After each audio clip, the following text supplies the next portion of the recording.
sob um céu cravejado de estrelas.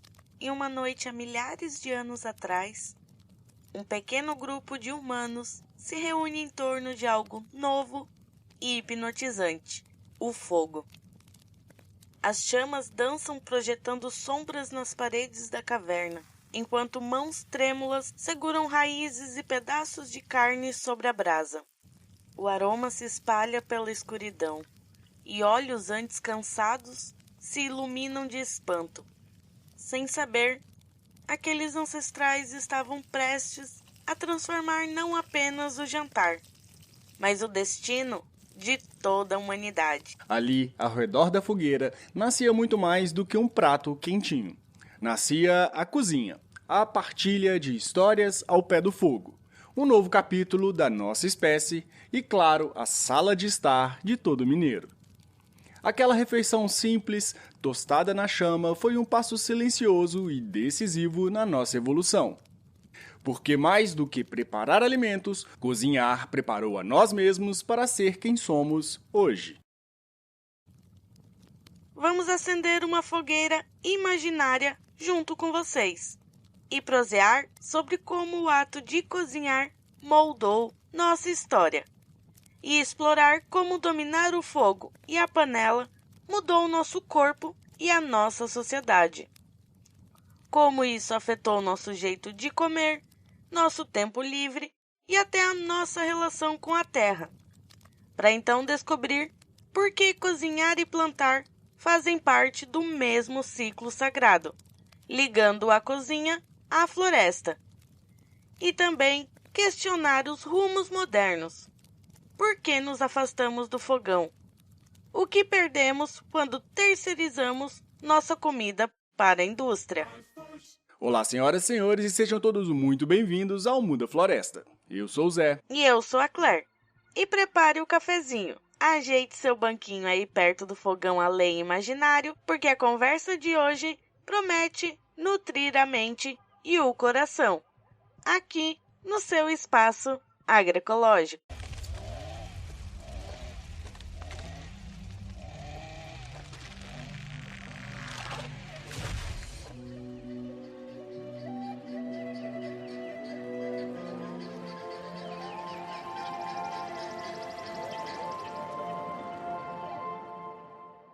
Entre colher de pau, histórias ao pé da fogueira e o barulho da chuva lá fora, vamos pensar juntos num futuro em que plantar e cozinhar caminham de mãos dadas.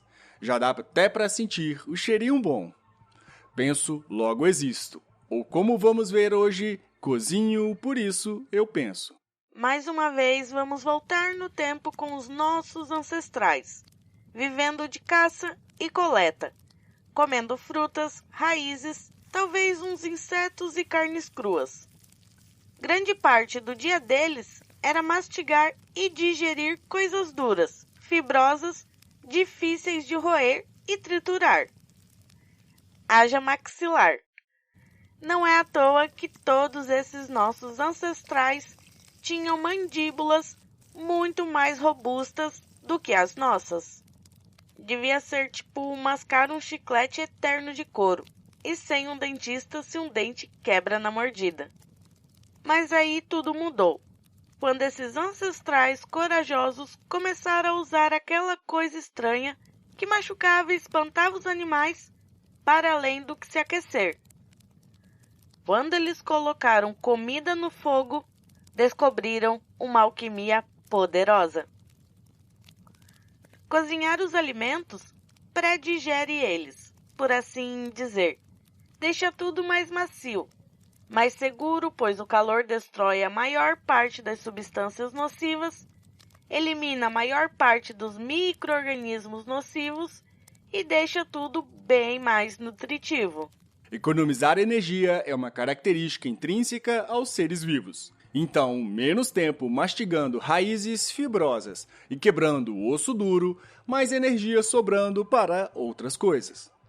Quando a gente cozinha, proteínas se desdobram, as fibras amolecem, os carboidratos ficam mais acessíveis, as gorduras mais fáceis de serem digeridas.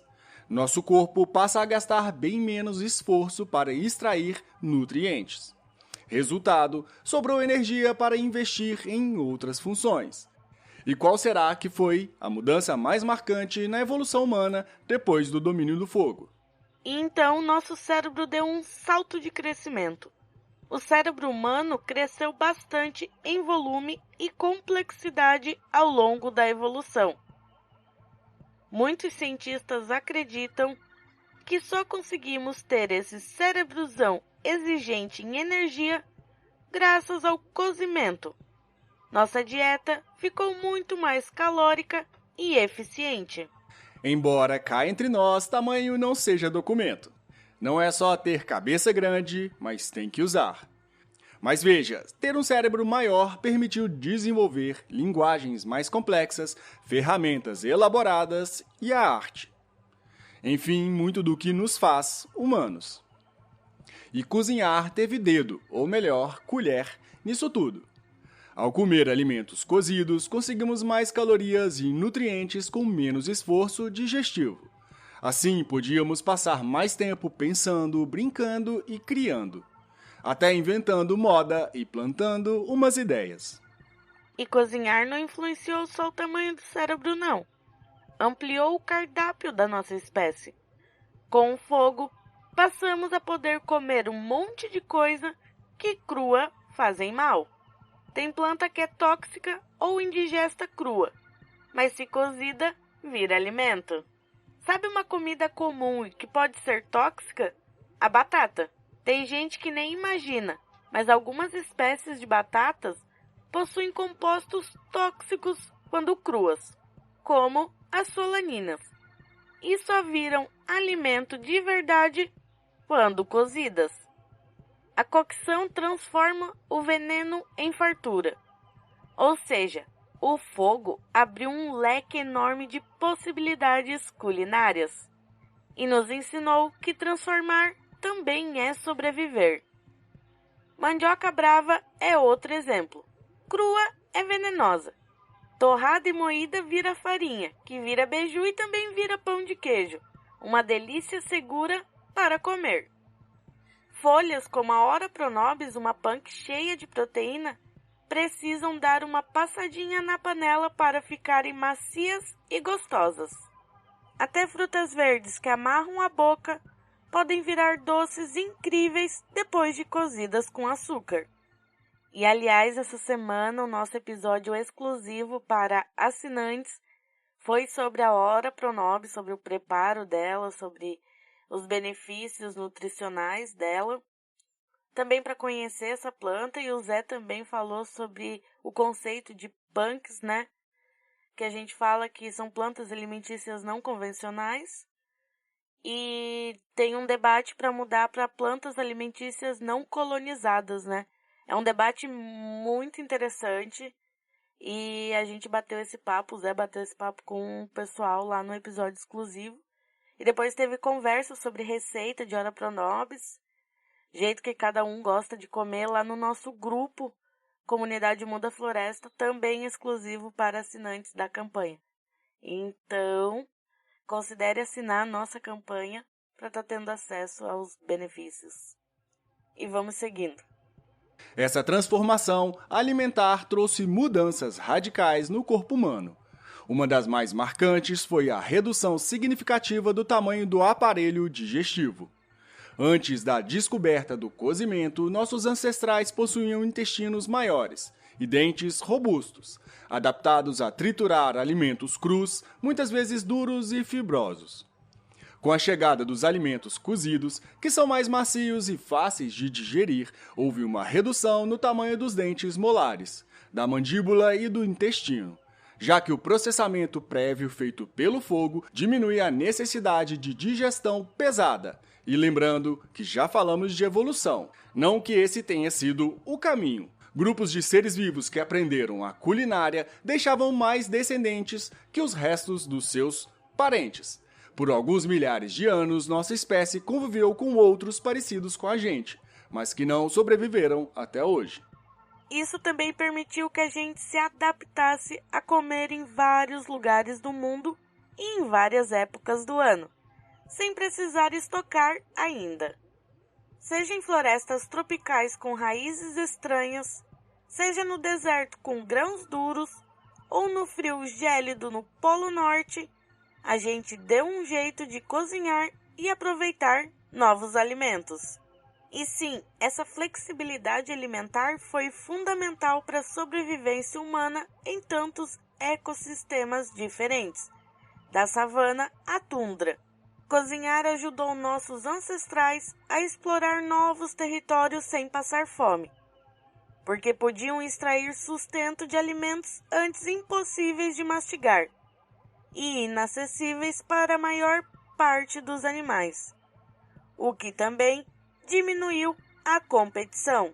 E tem mais: cozinhar não mudou só o corpo e a dieta, mudou a vida social também. Imagina a cena: todo mundo sentado em volta da fogueira esperando a comida ficar pronta. Esse ato de compartilhar uma refeição ao redor do fogo uniu as pessoas, criou vínculos, fortaleceu laços, virou ponto de encontro, virou casa. Foi ali que surgiram as primeiras conversas longas, as histórias contadas antes de dormir, os cantos, os rituais, os planos para o dia seguinte. A cozinha foi, por muito tempo, o coração da aldeia, o centro das decisões e das afeições. E, de certa forma, continua sendo, principalmente se, como eu, você também é mineiro. Cozinhar juntos ainda é uma das formas mais simples e potentes de cuidar um do outro. Comer e cozinhar vai muito além de se alimentar. É cultura, é partilha e é história. Dividir comida cozida fortaleceu os laços entre os indivíduos. Enquanto a caça assava ou a sopa borbulhava, as pessoas conversavam, trocavam conhecimento, cantavam, ensinavam os mais jovens. A fogueira virou nossa primeira sala de aula e nosso primeiro bate-papo em família. Foi na roda do fogo que muita história foi contada, muita estratégia de caça combinada e muita tradição nasceu. E ao redor da fogueira, a cooperação também aumentou, porque todo mundo dependia de manter o fogo aceso e a panela comunitária cheia. Esse convívio em volta do fogo ajudou a consolidar as bases das primeiras comunidades humanas. A cozinha primitiva foi tipo um catalisador para a gente virar, de verdade, bichos de bando, de tribo e de aldeia. Não é à toa que sociedades complexas vieram depois, construídas sobre esses laços iniciados e forjados na partilha do alimento. Em algum momento, essa reunião ao redor do fogo preparou o caminho para a gente fincar pé num lugar só. Quando passamos a cultivar a terra, deixamos de ser nômades e criamos raízes, literalmente. As primeiras aldeias surgiram com fogueiras no centro, e mais tarde cidades inteiras cresceram em torno de fornos e fogões comunitários. Hoje os arqueólogos usam as fogueiras como sinal de ação humana, ou pelo menos dos nossos parentes próximos. Inclusive, existe um sítio arqueológico na Serra da Capivara, lá no Piauí, chamado de Pedra Furada, onde algumas evidências apontam para fogueiras e pinturas feitas há quase 23 mil anos atrás, desafiando tudo que conhecemos da expansão humana pelo planeta. O tio Sam está querendo conhecer a nossa batucada. Anda dizendo que o molho da baiana melhorou seu prato. Vai entrar no cuscuz, acarajé e abará. Na Casa Branca já dançou a batucada de oiô e iaiá. E assim a culinária moldou não só nossos corpos, mas nossas culturas. Cada grupo humano foi criando seus jeitos próprios de criar seus pratos, de temperar, de celebrar a comida. E pode apostar, quando aprendemos a cozinhar, também começamos a ficar mais de olho no que a natureza oferecia de melhor para jogar na panela. Aliás, dizem até que grandes navegações foram para encontrar uns temperinhos melhores. Vai saber se Vasco da Gama não era só um cozinheiro frustrado, procurando um pouco mais de pimenta. Mas a gente sabe que não passa de uma desculpa esfarrapada. Dominando técnicas culinárias, a gente começou a selecionar melhor os ingredientes na natureza. Tipo, esse tubérculo fica gostoso assado, vamos pegar mais dele. Ou aquele outro amarga até cozido, deixa pra lá. E foi mais um passo rumo à domesticação de plantas e animais, coisa que já falamos por aqui. A culinária e a agricultura andam juntas. Quando as pessoas perceberam que podiam plantar perto de casa aquelas coisas gostosas que cozinhavam, começaram a domesticar as espécies. Selecionavam as plantas mais saborosas, os grãos que cozinhavam mais rápido, as frutas que rendiam boas receitas. E foi assim que muitas plantas selvagens viraram variedades cultivadas ao longo de gerações, e outras deixaram de ser cultivadas. Aprender a cozinhar meio que preparou o terreno para a agricultura. Olha só que curioso. Primeiro a gente cozinhou o que a floresta dava. Depois começamos a plantar perto de casa para ter o que cozinhar. Hoje a gente vê um pouco o contrário. As propagandas são de que uns aí alimentam o Brasil, mas que na verdade foi o ato de cozinhar que nos ensinou a plantar. As panelas puxando as enxadas, de certa forma. Então dá para entender por que a gente traz esse tema por aqui, uma conversa sobre agrofloresta e agroecologia. Cozinhar e plantar são partes do mesmo ciclo, da mesma inteligência coletiva que desenvolvemos ao longo de milênios. Entender o papel central da culinária na nossa evolução ajuda a gente a repensar nossa relação com os alimentos e com a natureza hoje. Cada vez que a gente cozinha, estamos meio que celebrando essa herança ancestral e nos reconectando com os ciclos naturais. Cozinhar faz a gente lembrar que cada ingrediente tem uma origem. Seja um tomate da horta, uma castanha colhida na mata ou um milho de um sistema agroflorestal. Tudo veio da terra antes de virar comida na mesa. E não só isso. As cascas, os ovos, o bagaço. Matéria orgânica que pode e deve virar adubo, compostagem, nutrindo o solo para a próxima safra. Nesse ciclo, nada se perde, tudo se transforma. O prato de hoje é a floresta de amanhã. Se a gente devolve para o chão o que sobrou da comida, esse ciclo lindo conecta a cozinha até a floresta. A lenha que vem da árvore caída alimenta o fogo, que cozinha o alimento. As cinzas que restam fortalecem o solo, e as sobras da comida alimentam os micro-organismos que viram adubo para as plantas que um dia vão virar mais comida. É uma dança circular. Quando cozinhamos com essa consciência, a cozinha vira uma extensão da roça, e a roça uma extensão da cozinha. É agroflorestamento também. Pensar no que vai para o prato começa lá no solo e termina de volta nele. Só que hoje em dia, infelizmente, muita gente se desconectou disso tudo.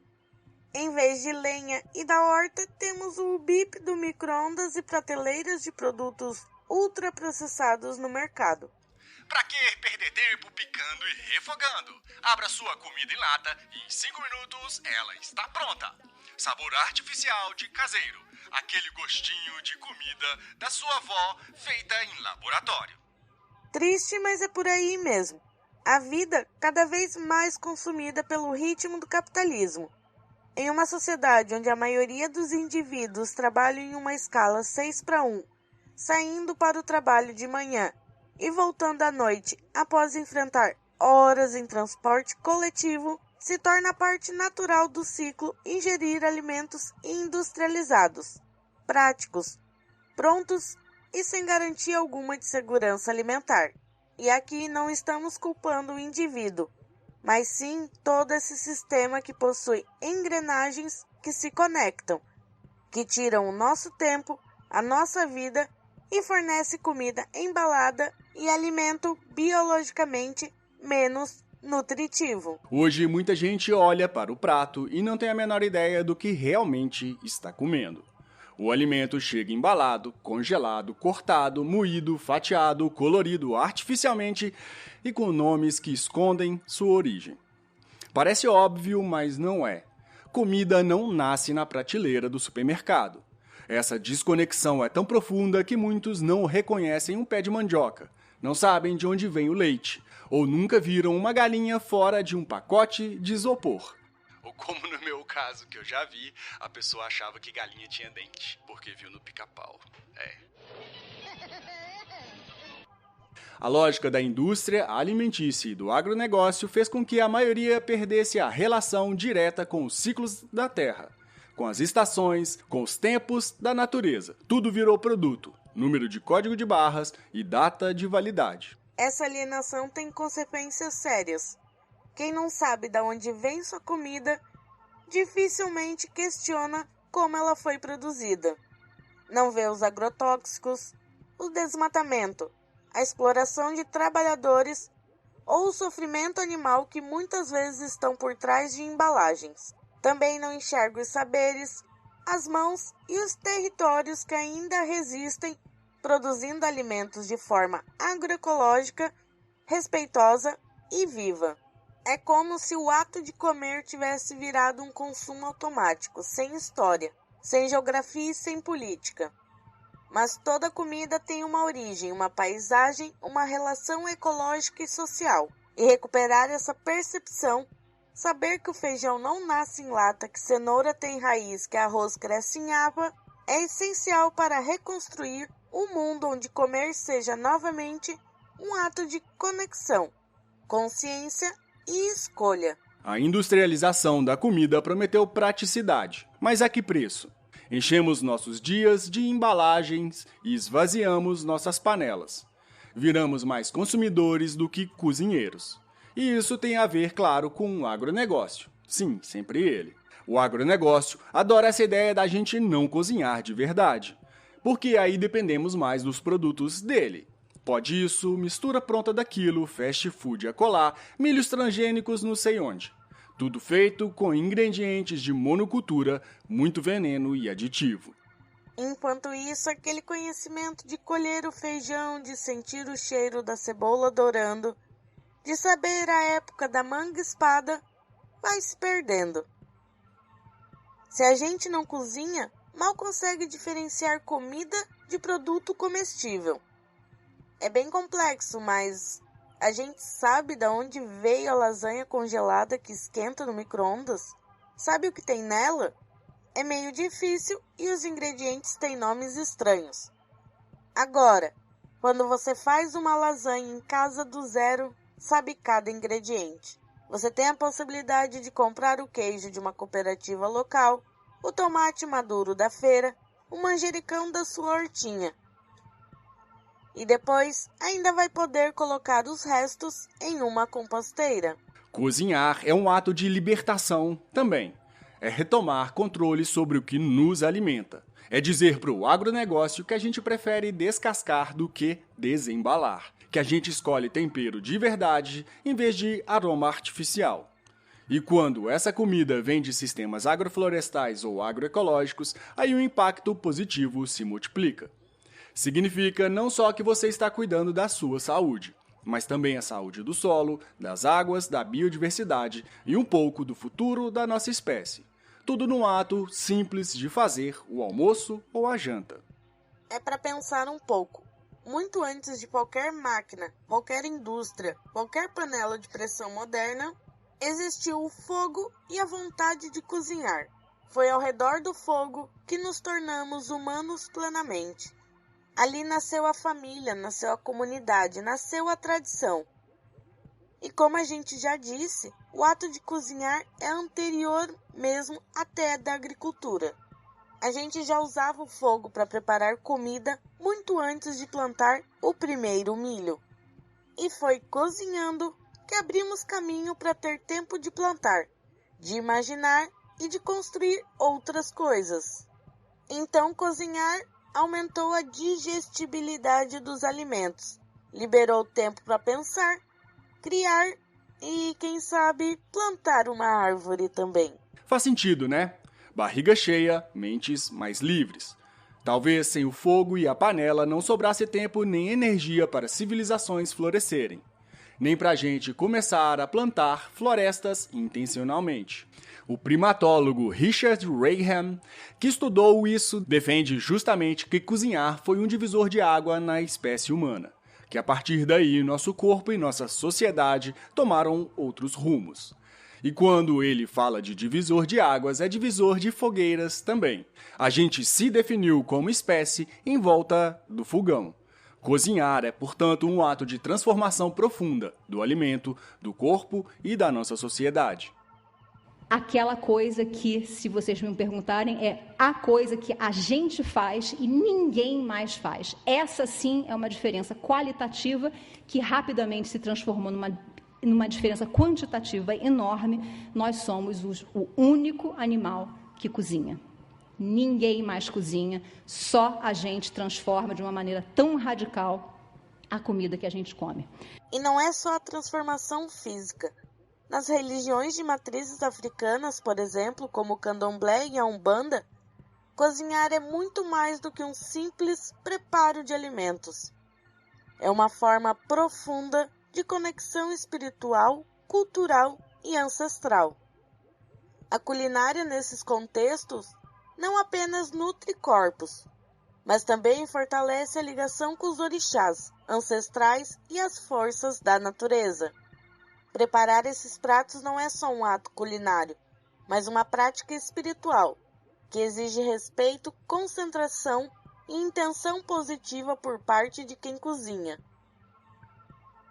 É um momento em que as pessoas se reconectam com suas raízes ancestrais, mantendo viva a tradição e preservando identidades culturais, frequentemente ameaçadas por preconceitos e intolerâncias. Cada prato preparado nos terreiros possui um significado especial. Ingredientes, técnicas e receitas específicas são escolhidas de acordo com o orixá homenageado ou com o rito realizado. Durante os rituais, a comida funciona como um elo poderoso entre o mundo físico e o espiritual. Os pratos oferecidos, além de serem símbolos sagrados, também servem para alimentar os próprios participantes das cerimônias. Compartilhar esses alimentos é parte fundamental do ritual, fortalecendo laços comunitários e destacando a importância da solidariedade e união dentro de grupos religiosos. É onde a biodiversidade encontra cultura, literalmente. Na cozinha, as florestas entram pela porta na forma de raízes, folhas, sementes, frutos e temperos. E lá, na alquimia das receitas, tudo isso vira memória e identidade. Cada receita tradicional é tipo um livro vivo. Técnicas de conservação, fermentação, uso de ervas medicinais. Um monte de conhecimento milenar que sobrevive porque alguém cozinhou e ensinou outra pessoa a cozinhar. E a agroecologia bate bem nessa tecla. Reconectar quem planta, quem colhe, quem cozinha e quem come. Não separar essas pontas. E acho que está mais do que claro que é parte do que a gente faz aqui no podcast. Quando a gente escolhe um ingrediente local da estação ou aproveita talos e folhas que iriam para o lixo, quando a gente inventa uma receita sem desperdício, estamos praticando agroecologia na cozinha. É uma revolução que começa no prato, ou melhor, na panela. Pequenas escolhas culinárias podem sim transformar o sistema alimentar. Imagina todo mundo valorizar mais o feijão orgânico da vizinha, em vez de comprar enlatado, importado. As coisas mudam. Cozinhar é quase que um ato mágico mesmo. Pense bem, você junta os elementos da terra, da água, do ar e do fogo e transforma em algo novo que alimenta e dá prazer. É ou não é alquimia pura? Um banquete que nutre o corpo e também a alma. Sem falar que acender um fogo tem um quê de ritual de sagrado. Desde as fogueiras ancestrais até a vela acesa no fogão de casa quando falta luz. O fogo da cozinha conecta gerações. Tem cheiro de história, de rito de passagem, de comunhão. Pode ser num sítio usando lenha ou num apartamento em pleno 10º andar usando gás encanado. Cozinhar continua sendo um chamado para se reconectar com a terra, com nossa história e com o nosso próprio corpo. É um ato político, ancestral e vital. Então, da próxima vez que você for preparar uma refeição, lembre-se, você está participando de uma das práticas mais antigas e poderosas da nossa espécie. Ao acender o fogo e mexer a colher, você ativa uma memória coletiva de milhares de anos. Cada refeição caseira é um elo com os nossos antepassados em volta de uma fogueira. Cozinhar também é plantar, e plantar é resistir. E nessa relação de fogo com comida e afeto, sinto muitas saudades da casa da minha avó. Além do seu quintal, que era maior do que o mundo para mim, existia lá um elemento mágico que transformava todas as refeições, o fogão a lenha. E mesmo tendo fogão a gás, a minha avó não abria mão do fogão a lenha. Lembro do dia começar cedo e a primeira coisa que a minha avó fazia era acender o fogo do fogão a lenha.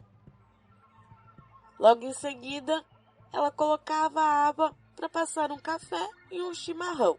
O cozinhar em fogão a lenha é mais lento, e imaginar isso no nosso capitalismo tardio é quase uma loucura. É uma casa na roça que mantém a tradição.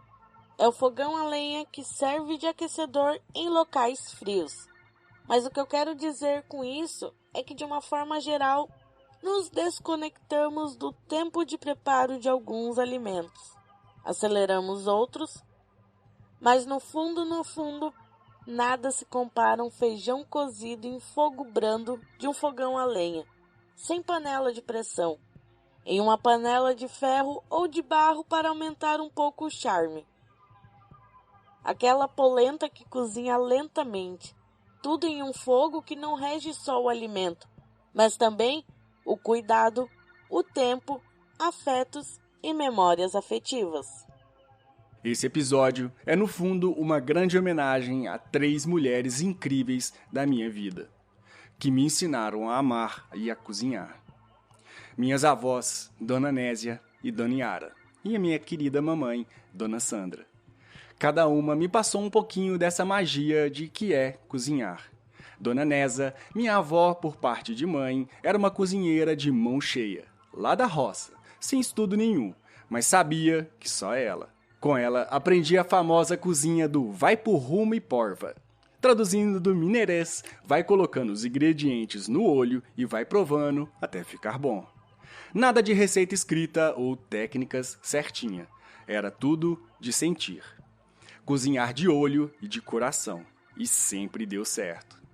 A cozinha dela vivia cheia de gente querendo os quitutes. As rosquinhas de nata, a carne de panela para colocar no mais maravilhoso ainda, pão de queijo e as suas broinhas. Ai, ai, o cheiro da broa de fubá dela perfumava a casa inteira. Até hoje, se fecho os olhos, quase sinto aquele aroma doce. Já a avó Yara era diferente. Ela adorava uma novidade. Vivia anotando as receitas da TV, dessas de programa de culinária. Tinha caderno cheio de receita recortada de revista e eu tenho comigo algumas guardadas com muito carinho até hoje. E mesmo seguindo receitas, ela colocava seu toque, aquela delicadeza no preparo. Todo Natal, meus amigos da vizinhança faziam plantão lá em casa só para ganhar um pedaço do famoso pavê da Dona Yara. Era tradição, se não tivesse o pavê da avó, não tinha Natal. E agora, minha querida e amada mamãe. A minha mãe herdou esse dom de cozinhar no olho da mãe dela. A cozinha vive lotada na hora do almoço. É família, é vizinho, é papagaio, é periquito. Quem aparecer sempre vai ter um prato pronto. E engraçado é que muitas vezes ela faz umas comidas maravilhosas, mas que ela mesma não gosta. É só para agradar os outros. Ela prepara uma lasanha de berinjela maravilhosa, mas nem encosta porque ela não é fã de lasanha. E se tem outra coisa que tenho muito orgulho e que aprendi com as 3 incríveis mulheres, foi cozinhar. Tenho um prazer imenso de ir pro fogão. Pode parecer ridículo, mas não é.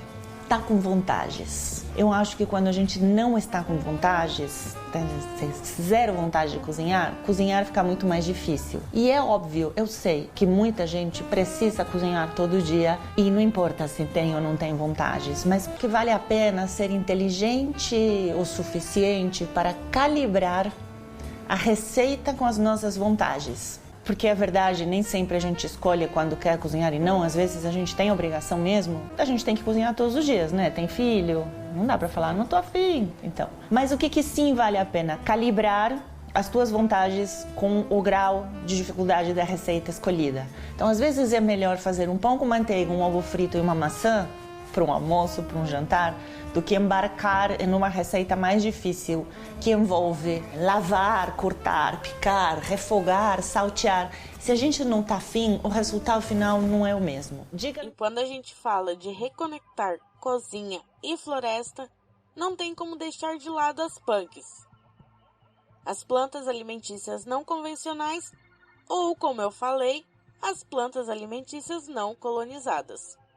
E são elas os ingredientes nativos que há muito tempo sustentam os povos dessa terra. Porque antes da monocultura do arroz branco e do feijão carioca, já tinha taioba, Orapronobis, araruta, bertalha, pequi, murici e jatobá.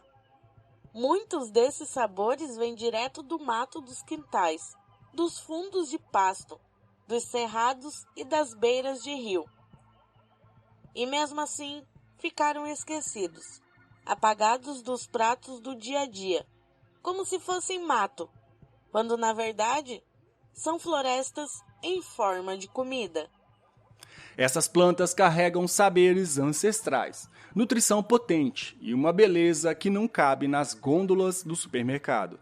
São resilientes, brotam sozinhas, resistem à seca, atraem bichos, fixam nitrogênio, protegem o solo. E ainda por cima, alimentam. São as verdadeiras protagonistas de uma culinária agroecológica. Um pé de Orapronobis ali no canto da horta. Um pouquinho de vinagreira na salada. Uma farinha de jatobá no bolo. E pronto, temos uma cozinha enraizada na diversidade e na resistência. Cozinhar com punks e ingredientes nativos é um gesto de rebeldia contra a pasteurização do sabor, contra o empobrecimento da biodiversidade alimentar. É um jeito de dizer, a gente não quer só alface americana, a gente quer taioba, beldroega, capeba e cambuci. Porque o que alimenta de verdade não é só o que vem de longe com rótulo brilhante e propaganda na TV.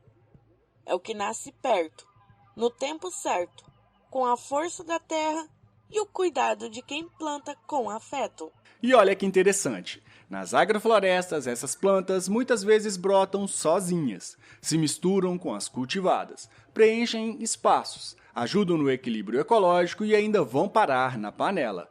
Elas são o elo vivo entre o manejo e a comida. E quando a gente aprende a cozinhar com elas, passa também a manejá-las melhor, a conhecer seu valor e seu lugar no sistema e no prato. Eu mesmo tenho muitas aqui no meu sítio. Então, da próxima vez que for colher algo para comer, experimente olhar para os lados, para o mato, para o inesperado. Talvez ali esteja o ingrediente que falta, não só para a receita, mas para construir um futuro mais justo, diverso e delicioso.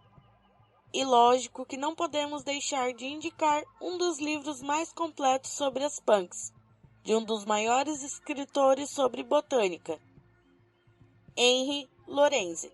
Infelizmente ainda é um livro um pouco salgado no preço, mas vale cada centavo. E claro, sempre tem como pesquisar por aí sobre como identificar e cozinhar uma plantinha. Porque se o futuro for mesmo agroecológico, ele vai ter gosto de peixinho da horta frito. Ai, que delícia, muito bom. De moqueca com taioba, de chá de guaco, coração de banana e bolo de jatobá. A gente às vezes esquece. Mas cada pamonha enrolada na palha, cada cuscuz amarelinho no prato, cada tapioca estalando na frigideira, carregam uma história de soberania. Essas comidas típicas que aquecem o coração e enchem a barriga não vieram do supermercado nem do agronegócio, vieram do roçado. E por muito tempo foram resultado direto da produção de subsistência, onde quem plantava também cuidava, colhia, selecionava a semente e começava tudo de novo. Era ali no quintal ou na roça comunitária que se decidia o que plantar e como plantar, sem patrão, sem agrotóxico e sem pacote tecnológico.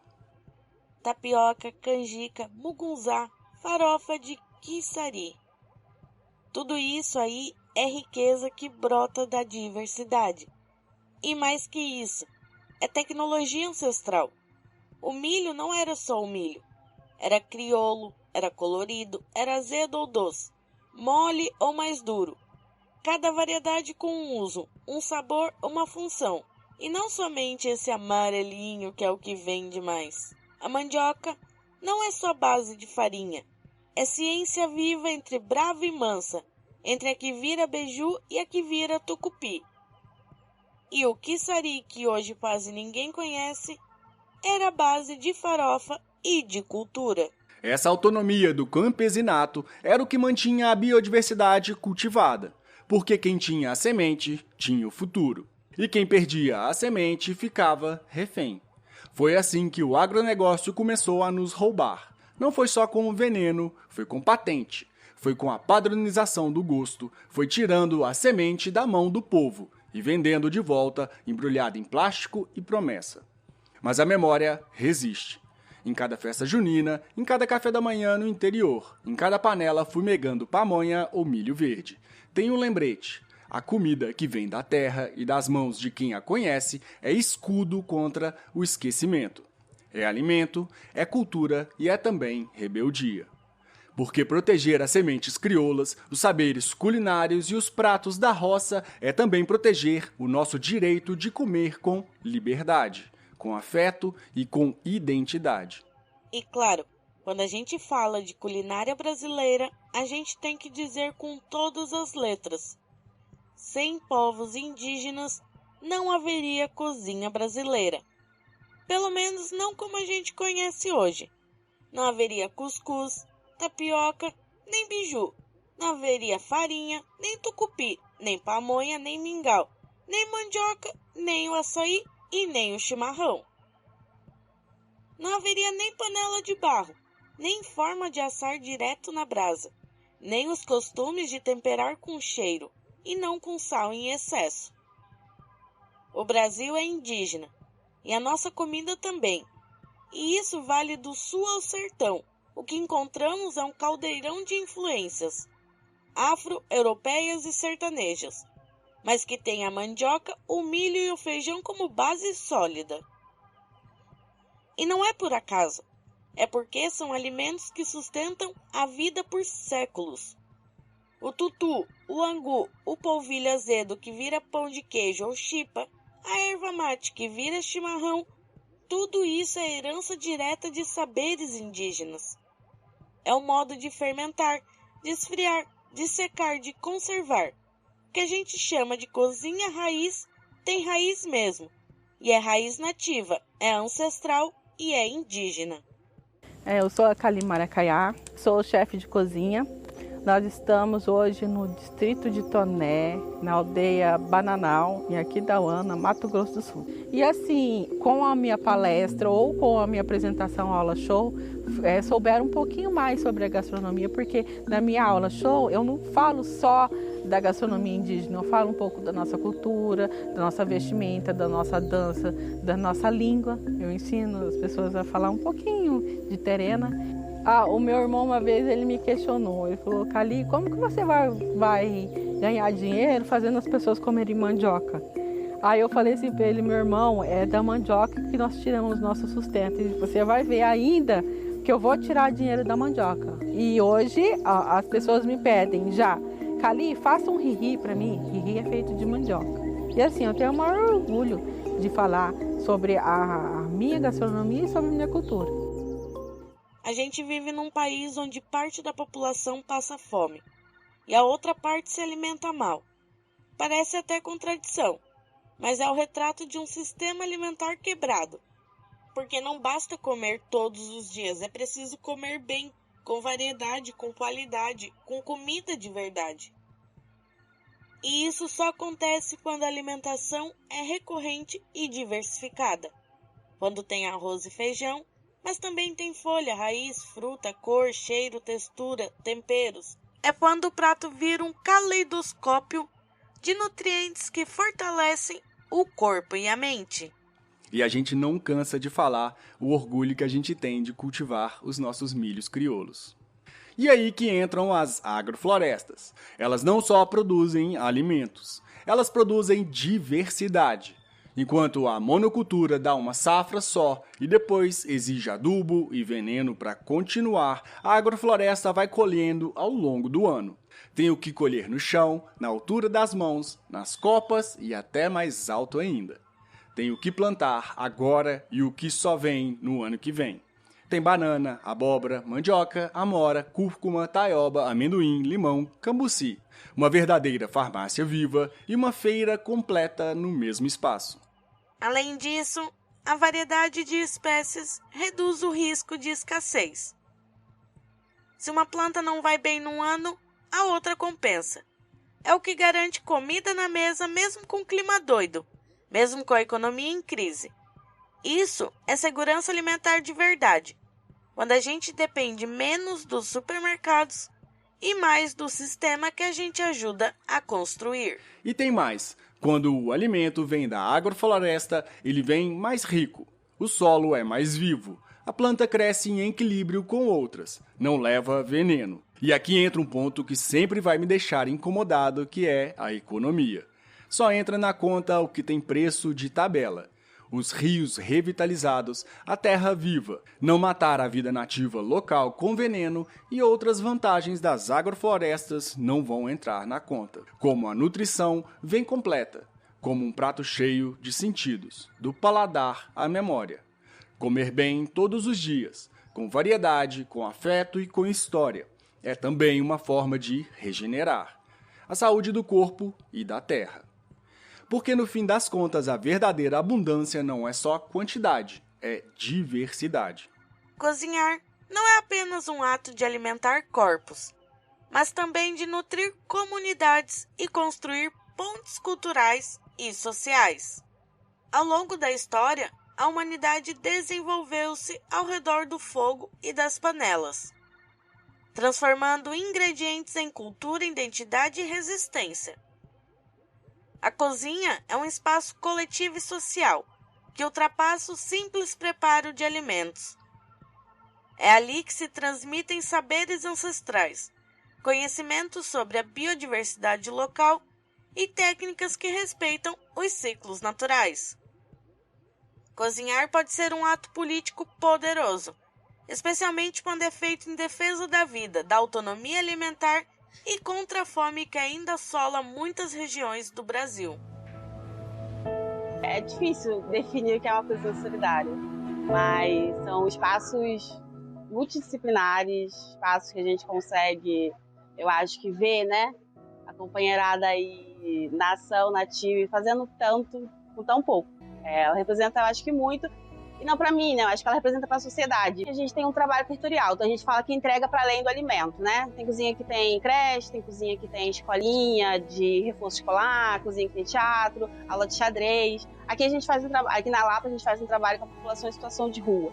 A gente tem trabalhos contatos com psicólogos, com o pessoal do CAPS, então a intenção é ampliar, fazer desse combate à fome um instrumento para além, assim como todas as cozinhas são. Nesse contexto, as cozinhas solidárias, organizadas pelo movimento dos trabalhadores sem teto, têm ganhado destaque, transformando o simples ato de cozinhar em um movimento de resistência e solidariedade ativa. Espalhadas por diversas cidades do país, as cozinhas solidárias combatem diretamente a fome, oferecendo refeições gratuitas para milhares de pessoas em situação de vulnerabilidade social. Mas a atuação dessas cozinhas vai além do combate imediato à insegurança alimentar. Elas também são espaços de formação política e comunitária, onde as pessoas se reúnem, trocam experiências e discutem soluções para seus desafios cotidianos.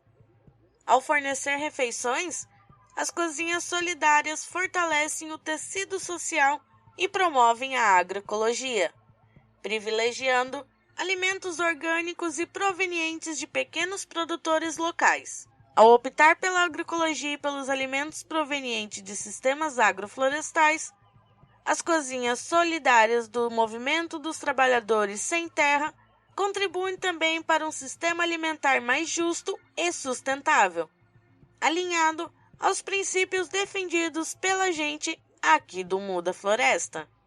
Além disso, esses espaços ressaltam a importância do cuidado com o meio ambiente, com as pessoas e com as relações sociais saudáveis. Dessa forma, o ato de cozinhar, especialmente nas cozinhas solidárias, torna-se não apenas essencial para a sobrevivência física, mas uma poderosa ferramenta de transformação social e ecológica, promovendo uma sociedade mais justa, inclusiva e viva.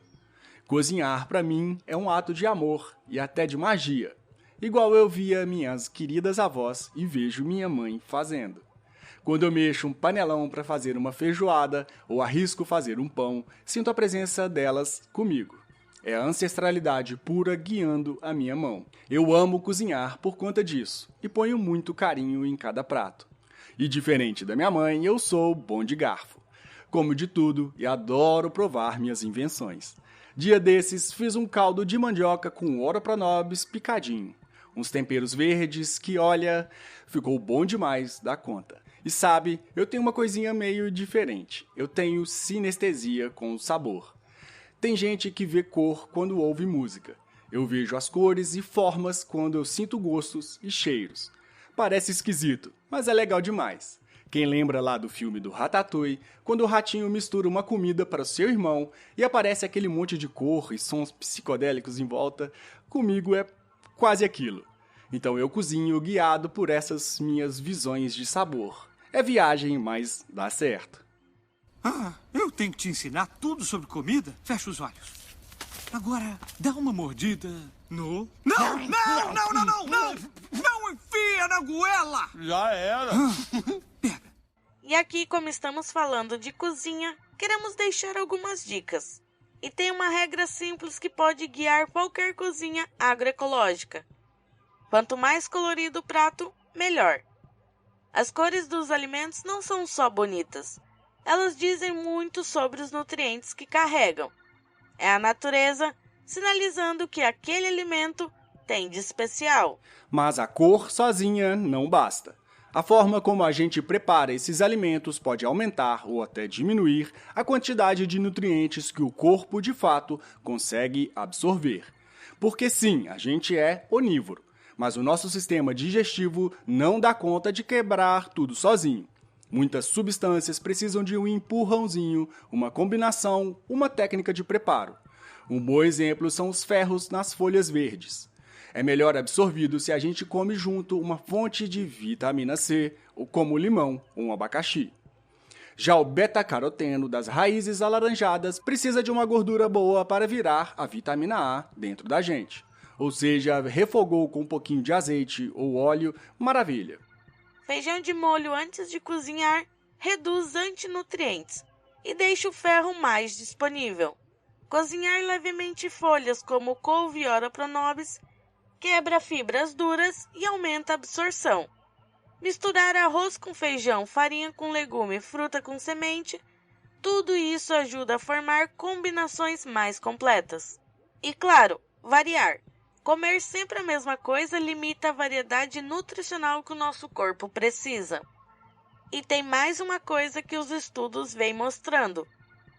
Alimentos cultivados de forma agroecológica, mais frescos, com solo vivo e menos estresse na planta, não são só mais saborosos, como também mais nutritivos. Isso mesmo, quando você morde um tomate agroecológico e sente aquele gosto forte, meio ácido, meio doce, que explode na boca, aquilo é sinal de vida, da terra, da planta e do alimento.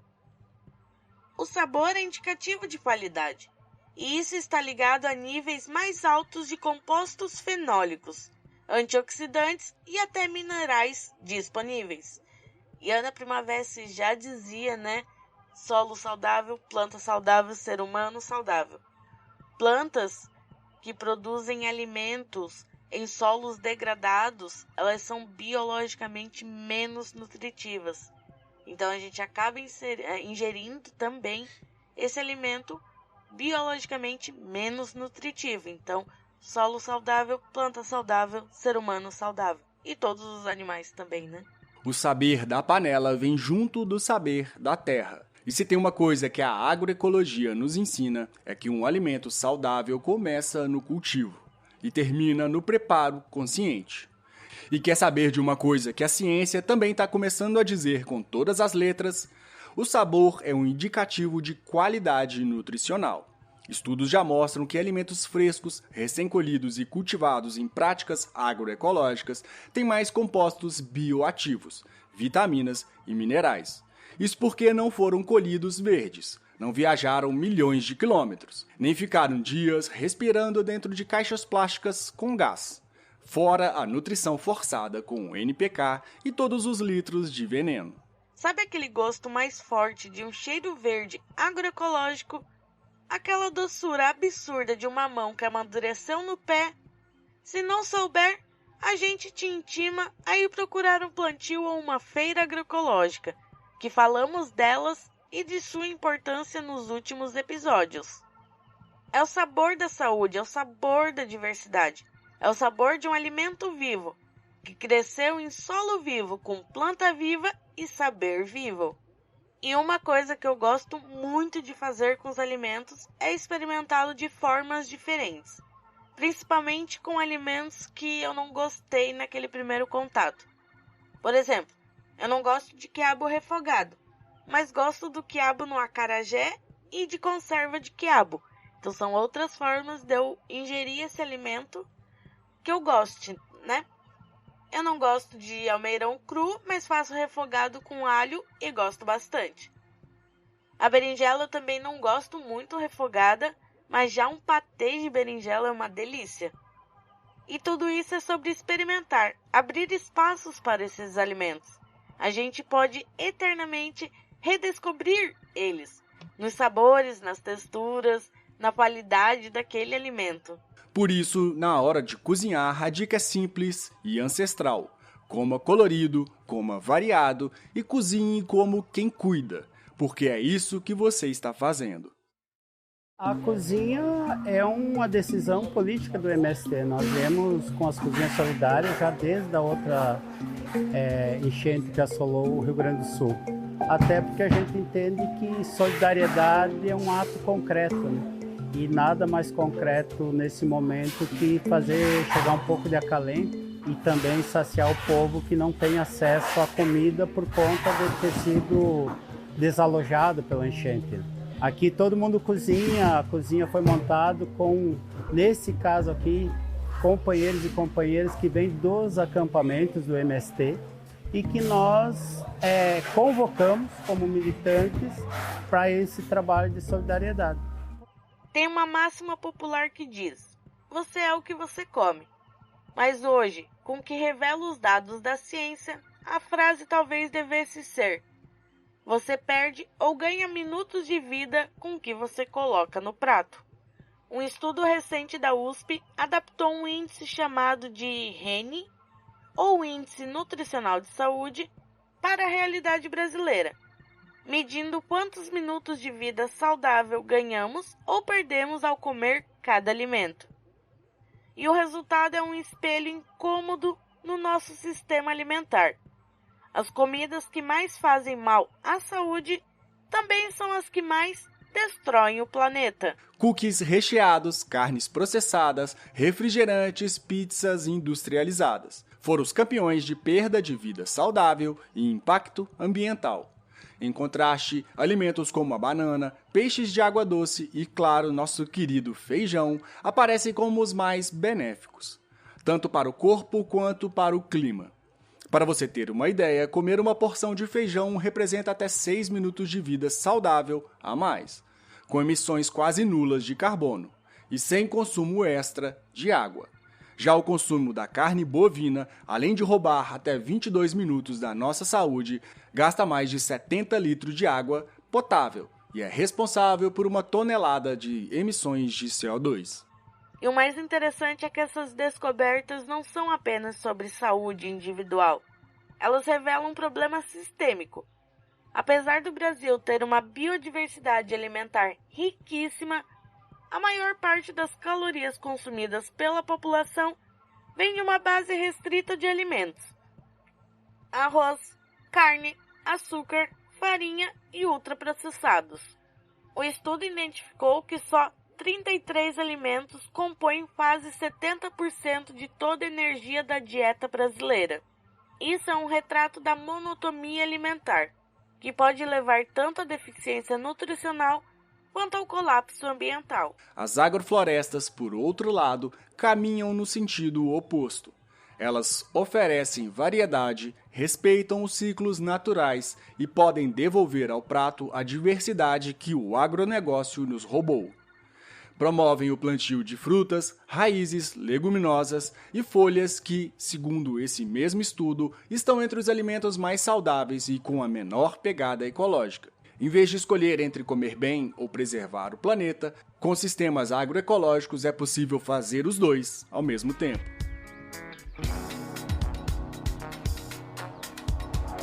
A gente não quer só comida, a gente quer comida, diversão e arte. A gente não quer só comida, a gente quer saída para qualquer parte. A gente não quer só comida, a gente quer bebida, diversão, balé. É a floresta de memórias nutrindo o presente. E todos nós temos alguma lembrança assim. Um prato especial, um sabor de infância, uma pessoa querida que cozinha pra gente. Essa conexão emocional é a prova de que a comida não é só caloria. É cultura, é afeto, é vida compartilhada. Cozinhar nos liga à terra e também uns aos outros. É comunhão. Mas antes de apagar o fogo, fica um convite a você que nos ouviu. Na próxima vez que for cozinhar, tente fazer isso no momento consciente. Sinta os elementos atuando. O fogo transformando, a água borbulhando, o aroma das ervas do quintal perfumando o ar, a energia transformando os ingredientes e todo o manejo que trouxe aquela comida até a sua panela. Lembre-se de toda essa história que carregamos ao segurar uma colher de pau. Você está dando sequência a uma tradição milenar que moldou quem somos. Cozinhar é honrar a natureza e seus ciclos. E deve ser um gesto de cuidado com a terra e com nós mesmos. Quem cozinha com cuidado quer plantar com carinho, e cozinhar foi nosso primeiro gesto agroecológico. Eu sou o Zé. E eu sou a Claire, e esse é o Muda Floresta. Se você acha esse assunto interessante, conhece alguém que poderia se interessar, mande esse podcast para todo mundo. Vamos espalhar mudas e plantar a palavra das florestas. Muito obrigada. Florestas ou nada. E esse episódio foi construído com a ajuda de muitas mãos. Obrigado ao pessoal que nos apoia e está lá no nosso grupo. E também a quem nos segue nas redes sociais, principalmente o Blue Sky, que contribuíram com ideias muito boas para esse episódio. Muito obrigado a todos vocês. Então, o que a gente pode dizer? Se vocês me perguntarem qual é a vantagem de ser humano, o que a gente tem que nenhum outro animal tem? É alguma coisa fora do comum, extraordinária, especial? Não.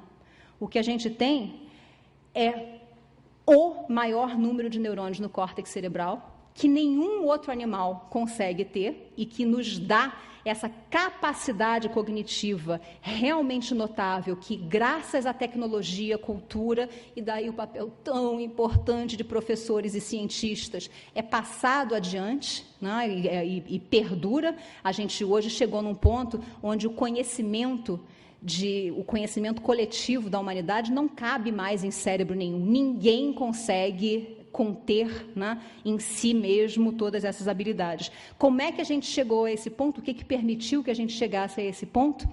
Tem que ter um carinho muito grande, porque pensa bem, você chega e dá um prato de comida, dá a comida e diz assim, ó, bom apetite, né? Tal dia a gente tá aqui de novo, na quarta-feira a gente tá aqui de novo, na quarta e na terça e quarta e sexta, e assim, e dizer para eles que eles são importantes também, como a gente.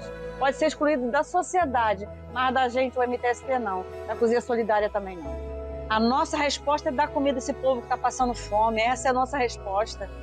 Dizer para eles que aquele ali é fake, não. Aquele ali é verdade. É só eles virem para a rua e ver. Isso ali não é mentira, não. Tem muitos ali que estão desempregados, estão na rua porque não tem outra opção. Teve a pandemia, eles perderam o emprego, mas outros porque perderam o trabalho, perderam a família, perderam o laço familiar. Aí preferiram ficar na rua e estão nessa onda aí. Mas isso vai passar. Espero em Deus que isso acabe. Que ninguém tenha mais fome, que eu sei que é muito ruim. Eu já passei por isso na minha infância e não gostei.